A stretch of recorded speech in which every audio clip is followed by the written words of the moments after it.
রাজধানীর ডেমরায় London express বাসের garage ও parking এ আগুনে পড়েছে 14টি বাস। সোমবার রাত 8:30টার দিকে আগুন লাগে। হ্যালো এভরিওয়ান, আসসালামু আলাইকুম। গতকাল রাতে 2 এপ্রিল প্রায় সন্ধ্যা 7:30টার দিকে সিলেটের নিশাব অপারেটর লন্ডন এক্সপ্রেসের প্রায় 14টি ম্যান ব্যান্ডের বাস কিন্তু পুরো যায় একসাথে। এবার অত্যন্ত দুঃখের সহ জানাতে হচ্ছে যে যেখানে প্রায় ম্যান 430 মডেলের বাসগুলোর প্রাইস পড়ে 1.5 থেকে 2 কোটি টাকারও অনেক বেশি, যেখানে মূলত ঢাকার ডেমরাতে তাদের নিশাব ওয়ার্কশপে একসাথে রাতের বেলা 14টি বাসকে রাখা হয় এবং কি যখন কিনা স্টাফ সবাই চলে যায় ঠিক তখনই ভয়াবহ অগ্নিকাণ্ডের ঘটনা ঘটে। যেখানে ঈদকে সামনে রেখে একটু ভালো সার্ভিস দেওয়ার চেষ্টা ছিল লন্ডন এক্সপ্রেস, সেখানে যেন শেষ হয়ে গেল তাদের হাজারো বছরের স্বপ্ন। 2017 সালের 7 ডিসেম্বর জার্মানি থেকে আগত ম্যান 430 মডেলের লাক্সারিয়াস ব্র্যান্ডের বাসগুলো দিয়ে বেশ রাজকীয় ভাবে তাদের পথ চলা শুরু হয় ঢাকা সিলেট রোডে। উদ্বোধনের মাত্র 1 বছর পরে একরেটে সিলেটের এনে ট্রান্সপোর্ট এমনকি লন্ডন এক্সপ্রেস ভোর 6টা-7টার দিকে ভয়াবহ দুর্ঘটনার শিকার হয়। যে দুর্ঘটনাতে প্রায় লন্ডন এক্সপ্রেসের অধিকাংশ যাত্রী মারা যায়। বাংলাদেশের হাজারো বাস লাভারকে কাঁদিয়েছিল এই দুর্ঘটনায়। এবং যে বাসের ড্রাইভার ছিলেন বাস লাভারদের প্রাণপ্রিয় মোহাম্মদ রুহুল আমিন ভাই, যে বাসের ড্রাইভারকে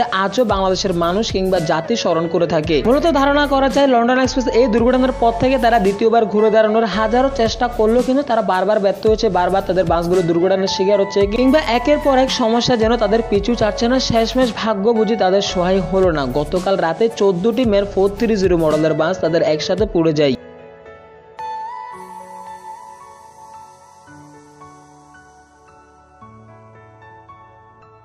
ঠিক এভাবে হারিয়ে যায় পরিবহন সেক্টর থেকে হাজারো ভালোবাসার বাস কোম্পানিগুলো, যেমনটি আমরা পূর্বে হারিয়েছিলাম সিল্ক লাইন ট্রাভেলসকে। তুমি এখানে সত্যি কথা বলতে গতকাল কালকে যখন আমি শুনি আর কি লন্ডন এক্সপ্রেসের একসাথে 14টি ম্যান ব্যান্ডের বাস তাদের আগুন লেগেছে, সত্যি বলতে আমার অনেক বেশি কষ্ট লেগেছে। এজ এ বাস লাভার হিসেবে আমার কিন্তু চোখে কান্না চলে এসেছিল এমন একটা বিষয়। এখন প্রশ্ন হচ্ছে আসলে একসাথে 14টি বাসে গ্যারেজে থাকা অবস্থায় কিভাবে এতগুলো বাসে আগুন লাগলো কিংবা কেউ দেখলো না। অনেকেই বলতেছে আর কি যেহেতু লন্ডন এক্সপ্রেসের কাছে ব্যাংকের রিং পাবে, যার কারণে লন্ডন এক্সপ্রেসের মালিক নিজে বাসগুলোতে আগুন দিয়ে দেয়।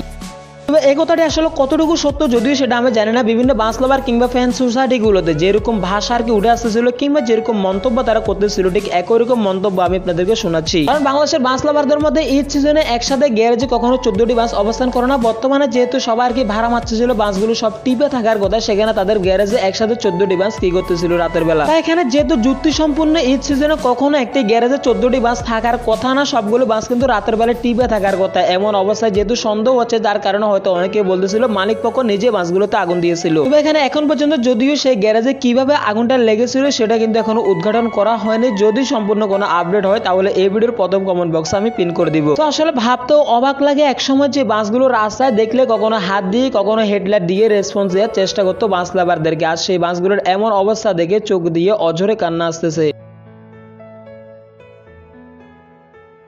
তবে আজকের এই ঘটনার পর থেকে লন্ডন এক্সপ্রেস দ্বিতীয়বার ঘুরে দাঁড়ানোর চেষ্টা করবে কিনা সেটা আমি জানি না। তবে এটা বলতে পারি যে খুব সম্ভবত কিংবা খুব তাড়াতাড়ি পরিবহন সেক্টর থেকে হারিয়ে যাবে বাংলাদেশের আরো একটি সুনামধন্য অপারেটর। এমনকি স্মৃতি হয়ে থাকবে বাংলাদেশের হাজারো বাস লাভারের বুকে লন্ডন এক্সপ্রেসের এই ম্যান 430 মডেলের বাসগুলো। তো দেশের পরিবহন জগৎ রিলেটিভ যে কোনো তথ্য জানতে অবশ্যই আমাদের আরএস বাস লাভার চ্যানেলটি সাবস্ক্রাইব করে পাশে দেখবেন। পাশাপাশি আজকের এই ভিডিও সম্পর্কে আপনাদের মতামত শেয়ার করতে পারেন আমাদের ভিউয়ার্সদের মাধ্যমে। দেখা হবে নেক্সট ডে অন্য কোনো ভিডিওতে। আল্লাহ হাফিজ।